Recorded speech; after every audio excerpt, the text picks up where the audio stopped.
O'zbekiston Qizil kitobiga kiritilgan hind asalxo'ri haqida eshitganmisiz? Agar bilmasangiz, bu videoni yaxshilab tomosha qiling. Bugun biz ushbu hayvon haqida barcha qiziqarli ma'lumotlarni berib o'tamiz.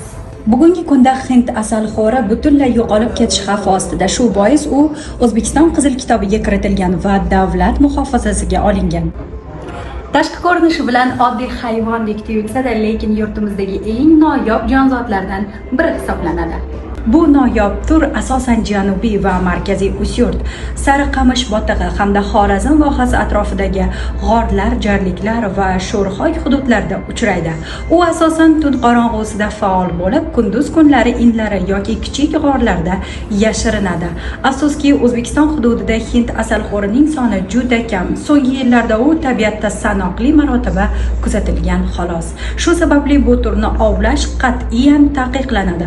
Mutaxassislar uning yashash hududlarini asrash, populyatsiyasini saqlab qolish va ekologik tadqiqotlarni kengaytirish bo'yicha ishlar olib bormoqda. Unutmang, O'zbekiston Qizil kitobiga kiritilgan hayvonlar va o'simlik turlariga zarar yetkazish, ularni yo'q qilish qonunchilikka muvofiq javobgarlikka sabab bo'lishi mumkin. Agar siz mana shunday huquqbuzarlikka guvoh bo'lsangiz, zudlik bilan quyidagi raqamlarga qo'ng'iroq qiling. Tabiatni asrash har birimizning burchimizdir.